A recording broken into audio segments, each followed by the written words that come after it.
আগের ভিডিওতে কয়েকজন কমেন্ট করেছিল যে আরজি কর হাসপাতালের ঘটনা নিয়ে একটি ছবি আঁকতে। তো আজকে আমি সেই ছবিটি আঁকব। এখনের সময় উপযোগী একটি ছবি। আরও অনেক আগে যদি আঁকতাম তাহলে হয়তো অন্যরকম আঁকতাম। তো আজকে আমি যে ছবিটি আঁকছি, এখনের সময়ে আমার যে কথা মনে এসছে সেই কথাগুলো এখানে বলার চেষ্টা করছি।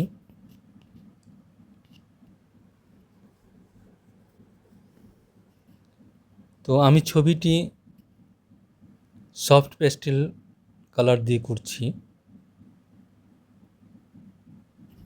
এখানে তোমরা দেখতেই পাচ্ছ যে দুর্গা ঠাকুরের ছবি এঁকেছি। আর কিছুদিন পরেই দুর্গা পুজো শুরু হয়ে যাচ্ছে। আর দুর্গা ঠাকুরের সামনে আলোয় ঝলমল করছে। তার সামনে অনেক মানুষ, কেউ আরতি দিচ্ছে, কেউ আনন্দ করছে। আর পাশে যে দেখতে পাচ্ছ কতগুলো চোখ, এই চোখগুলো হচ্ছে খারাপ চোখ, রক্ত পিপাসু চোখ। আর নিচে তার ছবি আঁকছি, যার সুবিচারের জন্যে সারা বিশ্ব তোলপাড়। এই ছবিতে আমরা দেখতে পাই যে সে হাসি মুখে আছে, কিন্তু আমাকে সেটাকে কান্নায় রূপান্তরিত করতে হবে। তাই এখানে কিন্তু অল্প কঠিন ব্যাপার আছে। হাসি মুখ কিন্তু আমি কান্না রূপান্তরিত করব, কিন্তু তাকে দেখে যেন চেনা যায়। লাইন পাল্টালে যেন ফেস পাল্টে না যায়, মানুষের চেহারা পাল্টে না যায়, সেজন্যে সেদিকে লক্ষ্য রাখতে হবে।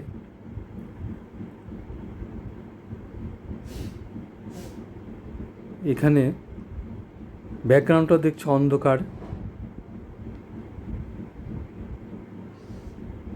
সে বলছে যে আমি কি আধারে মিলিয়ে যাব?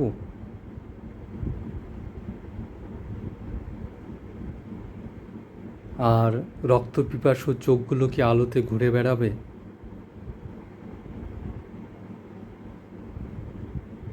সে যেখানে আছে সেখান থেকে সে মন খারাপ করে, দুঃখ করে বিলাপ করছে যে এতদিন হয়ে গেল, এখনও সেরকম কোনো সুবিচার পাওয়া গেল না। কিছুদিন পর যখন উৎসব শুরু হবে, তখন মানুষ আনন্দে মেতে যাবে, তখন হয়তো আমি আধারে মিলিয়ে যাব, সবাই আমাকে ধীরে ধীরে ভুলে যাবে। কিন্তু সেই আলোর উৎসবে রক্ত পিপাসু চোখগুলো অনায়াসে নির্দ্বিধায় ঘুরে বেড়াবে। সেই দুঃখ প্রকাশ করে সে একথাই বোঝাতে চাইছে এখানে। আমি রঙের সাহায্যে সেটিকে ফুটিয়ে তোলার চেষ্টা করছি।